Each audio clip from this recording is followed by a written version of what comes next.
द्वितीयं भस्मावलिप्तं शशिशुभ्रवर्णं पद्मासनस्थं सुखदं मुनीन्द्रं वाक्कायचित्तैः सततं भजेऽहम्।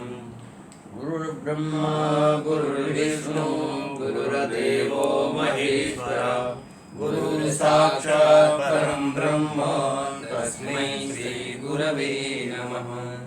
ध्यानमूलं गुरोमूर्ति पूजामूलं गुरुपदं मंत्रमूलं गुरुर्वाक्यं मोक्षमूलं गुरोर्कृपा।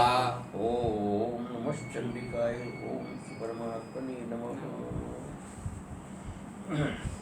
5 श्लोक की आवृत्ति कर ले जी।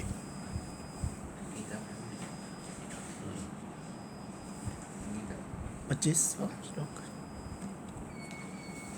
संकल्प प्रवान कामान त्यक्त्वा सर्वान् शेषतः मनसेवेन्द्रियग्रामं नियम्य समन्ततः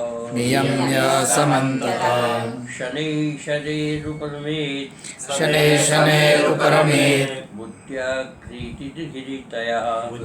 धृतिगृहीतया आत्मसंस्थं मनः कृत्वा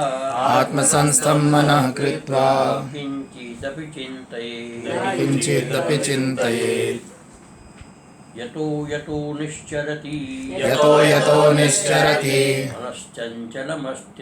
मनश्चञ्चलमस्थिरं ततस्ततो नियम्येत आत्मन्येव वशं नयेत्। प्रशान्तमनसं हीनं योगिनं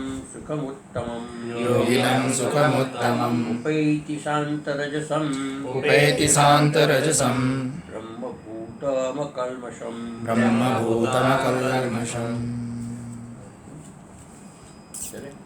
जी।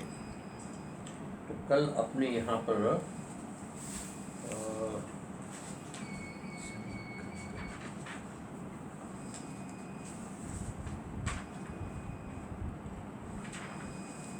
यहाँ आपने छोड़ा था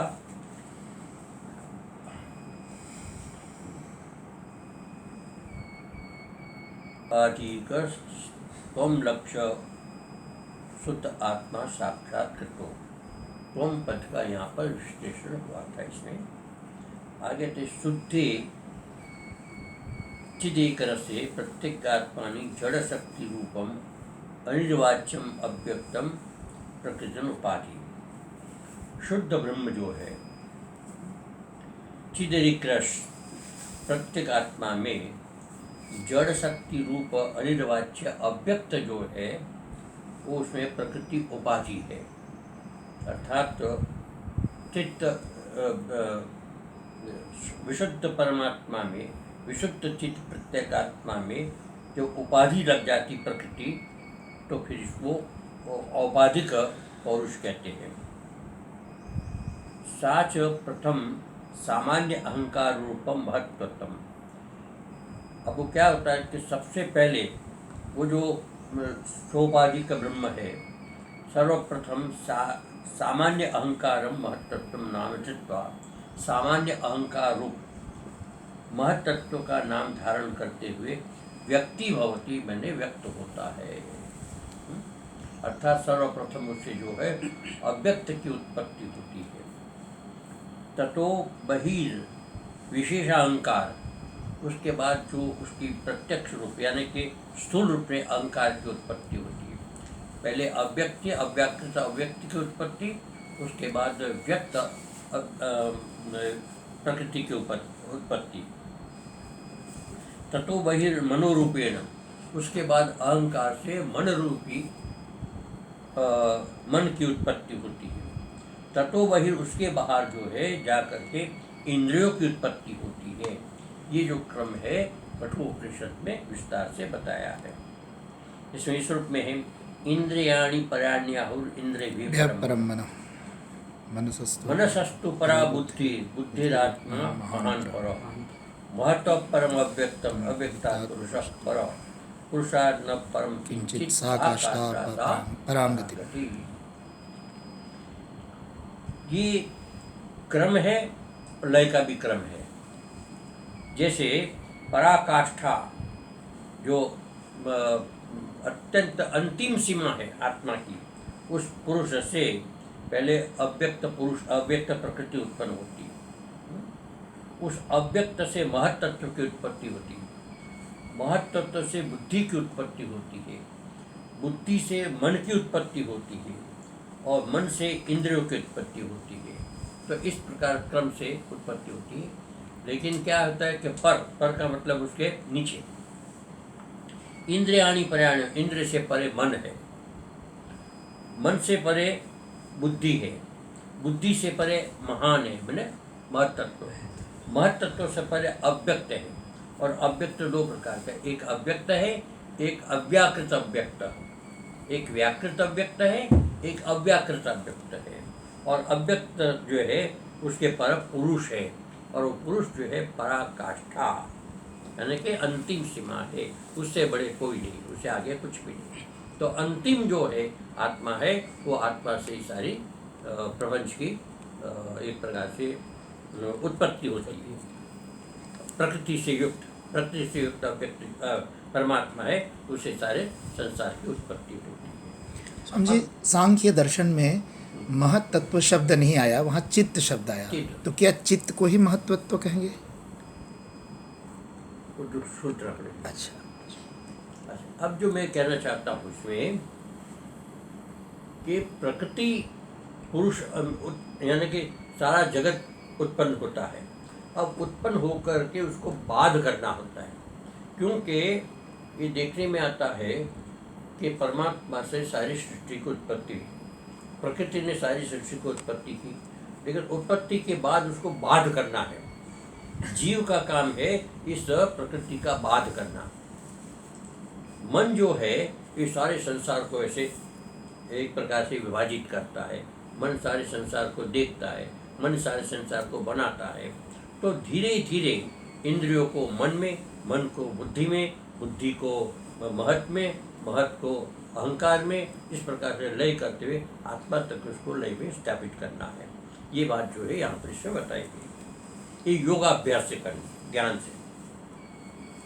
अत्र गवादि शिव वांग निरोध प्रथमाम भूमि, पहले भूमि का बताया था, 4 भूमि बताई थी ना, योग की 4 भूमि है, उसमें प्रथम भूमि। अब इस रूप में इसको कहते हैं कि वांग निरोध, वाणी का निरोध करना प्रथम भूमि है। अर्थात वाणी का मैंने इंद्रियों का निरोध करना, इंद्रियों को जो है मन के अंदर स्थापित करना, ये पहली भूमि है। बाल मुग्धादि इव निर्मनस्तम द्वितीया, निर्मन करना अर्थात मन का लय करना, ये दूसरी प्रकार की भूमि है।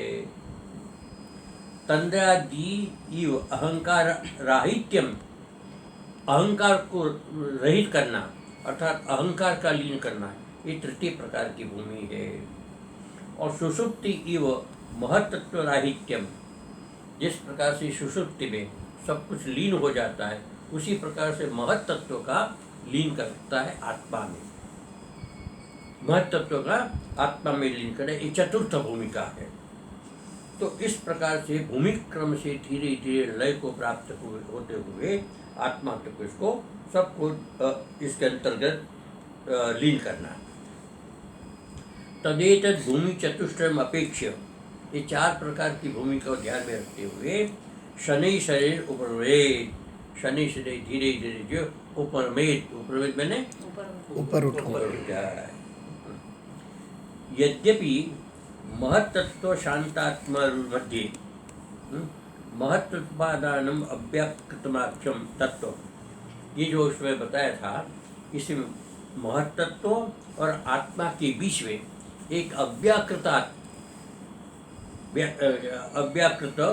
आखे वो उसमें पदार्थ दिया है, एक स्थिति दी है, उसको यहाँ पर उसको यद्यपि वहाँ दिया है, लेकिन यहाँ इसका लय की बात नहीं बताई, अव्याकृत के लय की बात नहीं बताई, समझे। लय जो है महत्तत्व का बताया,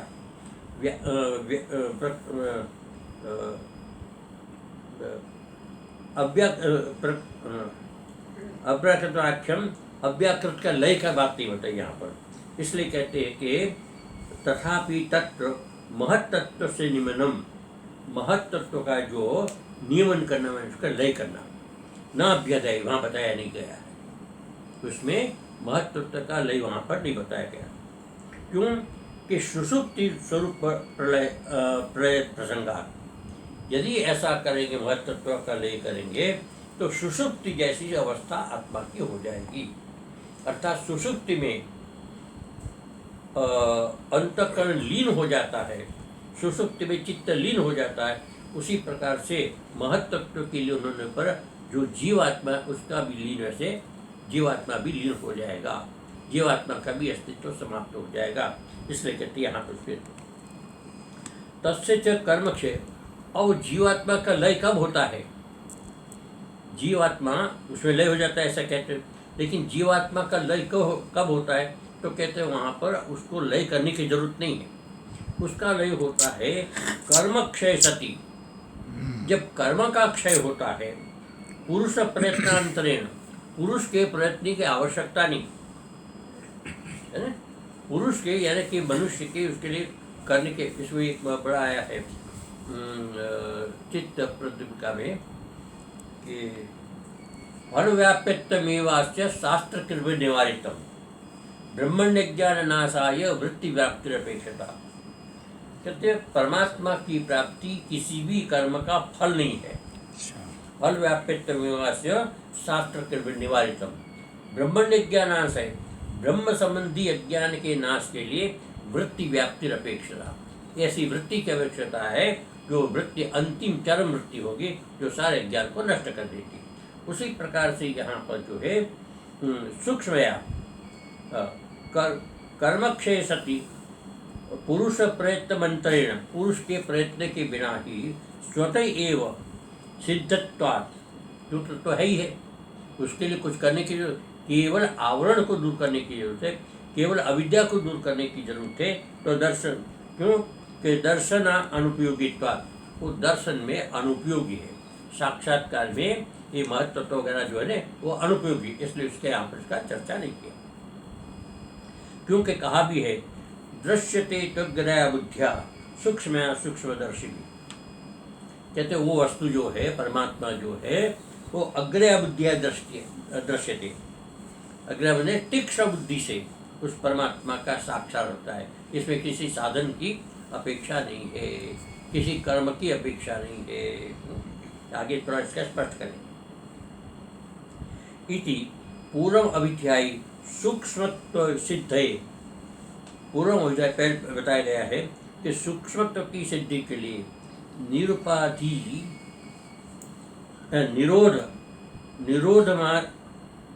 निरोध समाधि अभिध्याना, निरोध समाधि का अभिध्याना, अभिधान मैंने वहाँ पर व्याख्यान किया जा चुका है, यानी बताया जा चुका है।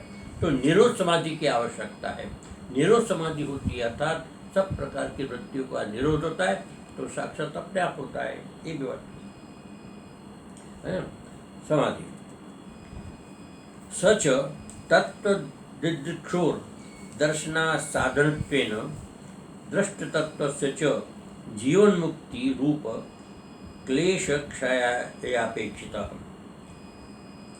तत्वदर्शी सच तत्वदर्श दिदृक्षोर, जो तत्व की दर्शन की इच्छा रखने वाला है, दर्शन साधित्वेन, दर्शन की साधना से साधनत्वेन दृष्ट तत्वस्य, जो दृष्ट तत्व है, जो द्रष्टव्य तत्व है, उसका जीवन मुक्ति रूप क्लेश क्षय, जीवन मुक्ति का जो है ना जीवन मुक्ति रूप क्लेश क्षयाय, जीवन मुक्ति का जो उसके क्लेश है यानी जीवन मुक्ति का बाधक जो क्लेश है उसके क्षय के लिए यहाँ पर चित्त वृत्ति अपने आप से हो जाती है, लय हो जाता है अपने आप। अच्छा, अब एक बात है इसमें कि ननु शांत आत्मनि अवरुद्धस्य चित्तस्य वृत्तिराहित्येन सुषुप्ति न सुषुप्तिवन न दर्शने हेतुमिति। कहते शांत आत्मनि अवरुद्धस्य चित्तस्य, शांत आत्मा में चित्त का अवरोध होने पर वृत्ति रहित तत्वेन, जब वृत्ति नहीं रहती, शांत आत्मा में चित्त का जब लय हो जाता है तो चित्त के लय के साथ साथ उनकी वृत्ति का भी लय हो जाता है, वृत्ति नहीं रहती, तो सुषुप्तिवन और सुषुप्ति के समान हो जाता है। जब वृत्ति नहीं है तो वृत्ति देखने वर्ग है, ऐसा माना जाता है। सुषुप्ति में क्या होता है कि सारी वृत्तियाँ लीन हो जाती है, लेकिन अज्ञान की वृत्ति रहती है। उस अज्ञान की वृत्ति से सुख की अनुभूति करता है और जागने पर कहता है कि वे सुख से सोया, तो वहाँ वृत्ति रहती है। समझ? इस प्रकार से तो वृत्ति राहित्येन सुषुप्तिमियो दर्शन हेतुत्वम, ये दर्शन का हेतु क्या, दर्शन कैसे होगा, तो कहते इसकी जरूरत नहीं। वहाँ पर सुषुप्ति में तो है अज्ञान की वृत्ति रहती है, लेकिन यहाँ पर न स्वतः सिद्ध है, ये आत्मा जो है स्वतः सिद्ध है दर्शन से। आत्मा का दर्शन स्वतः सिद्ध होने के कारण निवारित अशक्यत्वात्, इसको कोई निवारण नहीं कर सकता, अर्थात आत्मा तो वहाँ पर है और उसका अनुभव होगा ही। जब वृत्ति लय हो गया तो आत्मा का अनुभव अपने आप होगा। अब एक यहाँ विशेष बात है, इसको समझने की थोड़ा, आत्मनात्माकारं स्वभावतो अवस्थितं सदा चित्तम आत्मेकात्मकारतया तिरस्कृतानात्मदृष्टि विदधीत। हमारा जो स्वभाव है चित्त का, वो दो प्रकार की वृत्तियों का आश्रय लेता है। एक आत्माकार वृत्ति का आश्रय लेता है, एक अनात्माकार वृत्ति का आश्रय लेता है, स्वरूप का आश्रय लेता है। एक अनात्माकार वृत्ति बनती है, एक आत्माकार वृत्ति बनती है, दोनों साथ साथ चलती है। तो उसमें क्या होता है कि आत्मे का, इसलिए जो स्वभाव से आत्माकार वृत्ति है, तो उसमें आत्माकार वृत्ति करने से अनात्माकार वृत्ति जो है अपने आप समाप्त हो जाती है। श्रेष्ठ करते अब मैं बताऊं आपको अर्थ इसमें,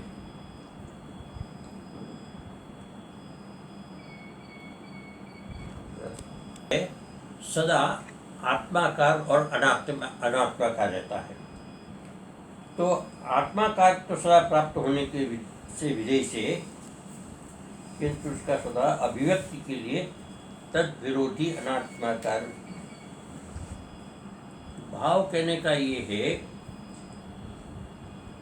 कि दो चीज देखता है, आत्मा भी देखता है, अनात्मा भी देखता है। अर्थात आत्माकार वृत्ति भी होती है और अनात्माकार वृत्ति होती है चित्त की। चित्त की। अब क्या होता है, जैसे कि अनात्माकार वृत्ति को हटाने की जरूरत है और आत्माकार वृत्ति स्वतः अपने आप रहती है। जिस प्रकार से अंधकार और प्रकाश एक साथ रहते हैं, तो आप अंधकार को भी देखते हैं, प्रकाश को भी देखते हैं। अब अंधकार को हटाएंगे तो प्रकाश अपने आप हो जाएगा, प्रकाश को लाने की जरूरत नहीं। लेकिन प्रकाश को हटा करके अंधकार वैसे लाएंगे, ऐसा संभव नहीं है प्रकाश को, क्योंकि अद्वैत में एक वस्तु रहेगी, प्रकाश भी रहे और अंधकार भी, ऐसा नहीं होगा।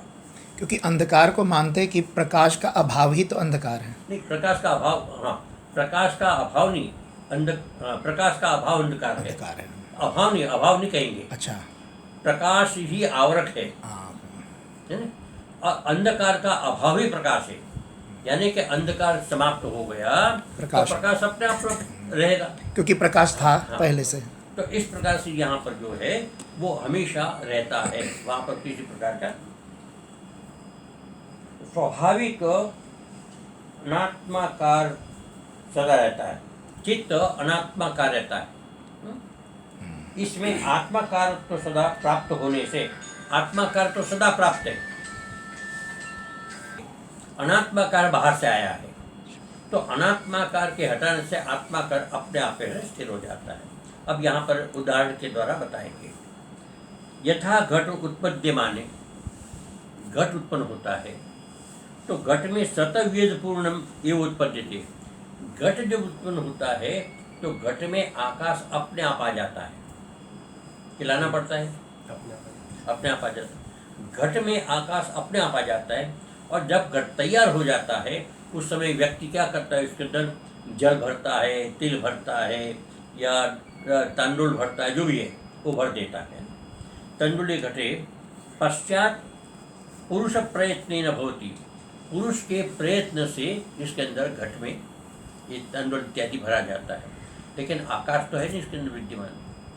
अब प्रयत्न पूर्वक जब हमने भरा है उसके अंदर, उस प्रयत्न पूर्वक हम उसको निकाल देंगे, चावल भी निकाल देंगे, पानी भी निकाल देंगे, या दाल भी निकाल, जो भी निकाल देंगे, तो इसके निकालने से क्या आकाश निकलेगा?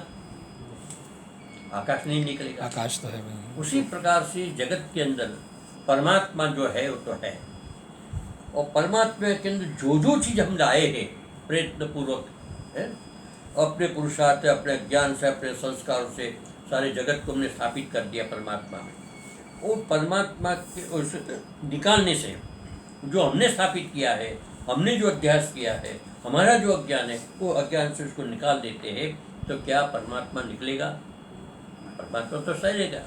तो परमात्मा है इस प्रकार से यहाँ पर ही बताया है कि पुरुष प्रयत्न भवति तत्र जलादौ निस्तारितेपि, जल आदि के निस्तारण निकालने पर भी वियत न निस्तारितुम शक्यते, आकाश जो है किसी प्रकार से उसमें निकाला नहीं जा सकता।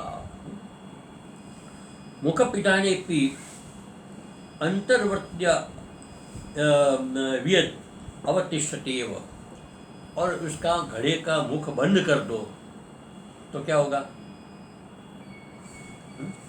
एक दृष्टांत देते महाराज जी कि आत्मा व्यापक है, आत्मा व्यापक है। अब घड़े में हमारे पास घड़ा है, हमने घड़े को बंद कर दिया, और घड़े को बंद करके यहाँ से हम चले नई दिल्ली स्टेशन तक, वहाँ तक पहुँचे, घड़े को हम बंद कर रखा है और अच्छी तरह से कुछ न जाए, तो जो आकाश वहाँ से हम यहाँ से ले गए थे वही आकाश है कि वो दूसरा आकाश है? घटाकाश है? घटाकाश के अंदर जो आकाश है, हम आराम बाग से ले चले है तो वही आकाश, नई दिल्ली स्टेशन तक, और घट में आकाश है, वही और आकाश आकाश को बंद कर दिया और बंद करके वहाँ ले गया, तो आकाश वही घड़े वाला है या दूसरा आकाश है? वही है। वही लेकर गए थे, वही हो ही नहीं सकता, वो आकाश तो यहीं रह जाएगा, क्योंकि खंडित हो जाएगा यदि ले जाएगा तो आकाश जो है अनुचित होने के कारण वो निरंतर उसके अंदर बना रहता है। आप जितने भी आवरण दे दो, लेकिन आकाश अपना स्थान नहीं छोड़ेगा, घट के ही अंदर वो रहेगा, लेकिन घट का आकाश यहाँ वाला आकाश नहीं, वो वहाँ वाला आकाश हो, वो इसके अंदर अनुचित, क्योंकि उसके अंदर विभाग नहीं है, उसका कोई खंड नहीं है, इसलिए आकाश अनुचित उसके अंदर रहेगा। वो जो ऐसा नहीं कि जैसे मान लो कि पानी हम ले गए, घड़े में पानी ले गए, तो पानी ले गए तो पानी वही होगा कि दूसरा होगा? पानी तो वही होगा, पानी में बदलाव नहीं होगा। क्यों? कि बाहर से आई वस्तु है, ये हमने डाली, प्रकृति ने नहीं डाली। परमात्मा को हम वैसे बना नहीं सकते, अब पानी को बना के उसके अंदर डाल सकते हैं, चावल को डाल सकते, किसी और चीज़ को डाल सकते और उसको निकाल भी सकते, लेकिन आकाश जो है वो अनुचित होने के कारण उसमें किसी प्रकार का बदलाव नहीं आता है। ठीक उसी प्रकार से हमारी जो आत्मा है, हम चलते फिरते हैं तो हमारी आत्मा नहीं चलती फिरती, और जहाँ जाएंगे वहाँ आत्मा का जीव का संयोग अपने आप बनेगा। ये कहने का तात्पर्य कि आत्मा और जीव का संयोग जो निरंतर बना रहता है, तो अब जीव भाव के हटने से आत्मा जो करते रहता है, तत्रैवा परिलीयते, वहीं उसका लीन हो जाता है। अविद्या नष्ट हुई नहीं कि जीव वहीं पर विलीन जाएगा, आएगा नहीं। तो इस बात को लिखते हैं यहाँ पर, तथा च चित्तम उत्पद्यमानम, चित्त की जब उत्पत्ति होती है, चैतन्य पूर्णमेव, चैतन्य पूर्ण ही चित्त होता है। चित्त की जब उत्पत्ति होती है तो वो चैतन्य पूर्ण अर्थात चैतन्य उसके साथ ही होता है, बाहर से नहीं आता, वहीं पर होता है। उत्पन्न तो तस्मिन, अब उत्पन्न होता है, चैतन्य उत्पन्न हुआ, चित्त उत्पन्न हुआ, उसके साथ चित्त अनेक प्रकार की कल्पना की आपने, जैसे घड़े की कल्पना की, वृक्ष की कल्पना की, अनेक प्रकार की दूसरा ये कल्पना करके कल्पना भोग हेतु, हमारे भोग के निमित्त, चित्त के भोग के निमित्त धर्म अधर्म सकृत सामग्री वशात, सब प्रकार की सामग्री बहुत उत्पन्न हो जाती है। तत्र घट खाद्य घट दुखाद्य नकारात्मक अनात्मकार है। ये घट इत्यादि है, दुख इत्यादि जो है वो अनात्माकार है। उसका विराम होने पर, उसकी निवृत्ति होने पर है, प्रत्यक्ष अभ्यासेन निवारितेपि न निर्निमित्त चित्ताकाशो वारितुम शक्यते। इसके निवारण से, अर्थात ये जो हमने उत्पन्न किया है, अपने मन से जो कल्पित किया है, उन सब की निवृत्ति के बाद ये आत्मा का निवारण नहीं होता है। आत्मा तो ऐसे ही चित्त की उत्पत्ति के साथ चित्त आत्मा है, चित्त की उत्पत्ति के आत्मा है। तो चित्त की जितनी क्रियाशीलता है, जितने इसके अंदर बनाई गई वस्तुएं हैं, वो सब समाप्त होने के बाद भी वो चित्त जो है समाप्त हो सकता है, लेकिन आत्मा की स्थिति जो की जो रहेगी। ये बात इसमें कहने का।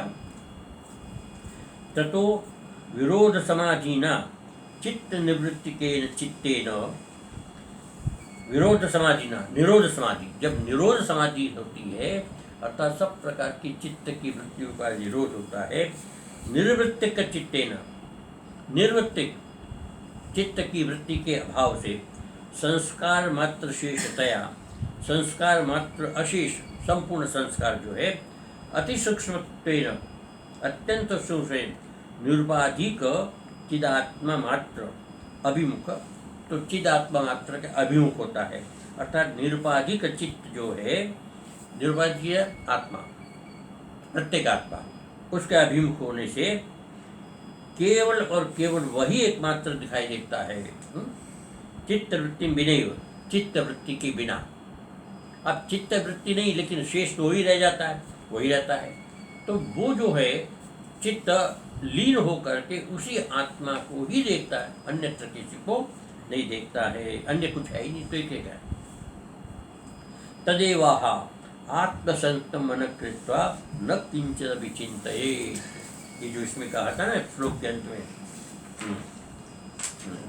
आत्मसंतम मन कृत्वा न किंचित विचिंतये, अर्थात आत्मसंस्तम मन कृत्वा, आत्मसंस्तम सम्यक स्थितम है, आत्मनि निरुपाधिके, प्रत्येक आत्मनि, आत्मनि माने निरुपाधिके, प्रत्येक आत्मनि समाप्ति संस्था, समाप्ति समाप्तिरस्य तत् आत्मसंस्थम सर्व प्रकार वृत्ति शून्यम, सब प्रकार से वृत्ति से शून्य। कौन? तो ये आत्मसंस्थम, आत्मसंत अर्थ होता है सब प्रकार की वृत्ति से शून्य। ऐसा होकर स्वभाव सिद्ध आत्माकार मात्र विशिष्टम, स्वभाव सिद्ध आत्माकार मात्र विशेष रहता है, विशिष्ट। मन कृपया, ऐसा मन करके धृत्या गृहीतया, विवेक पूर्ण बुद्धि के द्वारा संपादित करके प्रज्ञा अब असंप्रज्ञात समाधिस्थ, इस प्रकार से असंप्रज्ञात समाधि में वो स्थित होता है। इस प्रकार की स्थिति पर न किंचिदपि किसी भी प्रकार से आत्मा अनात्मा नमवा न चिंते, न आत्मा का चिंतन करे न अनात्मा का चिंतन करे। अब चिंतन करेंगे तो वृत्ति बनेगी, किसी भी चीज़ का चिंतन करेंगे या आत्मा का चिंतन करें तो वृत्ति बनेगी, अनात्मा का चिंतन करें तो वृत्ति बनेगी। तो इस विषय में भी कहते हैं कि न वृत्त्या न कुर्वीत, न वृत्त्या विषय कुरुत, अपनी वृत्ति के द्वारा किसी को विषय न बनावे, न आत्मा को विषय बनावे न अनात्मा को विषय बनावे।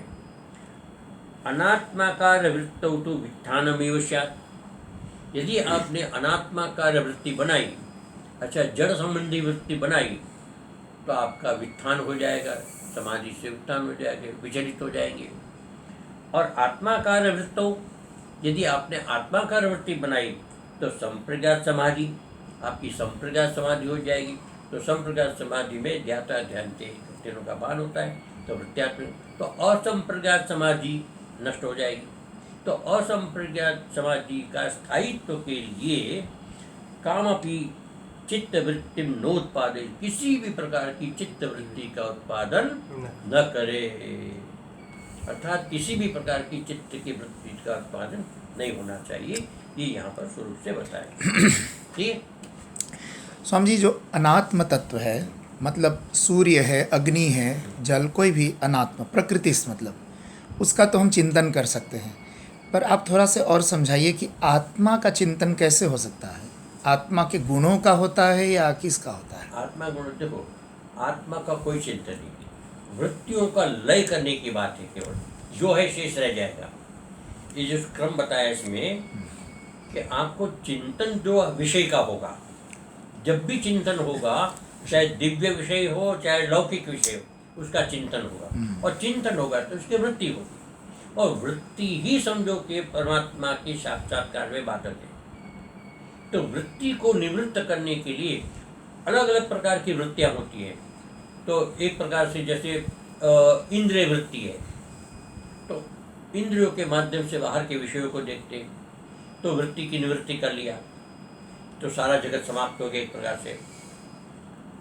फिर हमने मन की वृत्ति को निवृत्त किया, मन की वृत्ति, तो मन एक प्रकार से शून्य हो गया, मन की गतिविधि समाप्त हो गई, उसकी वृत्ति समाप्त हो गई।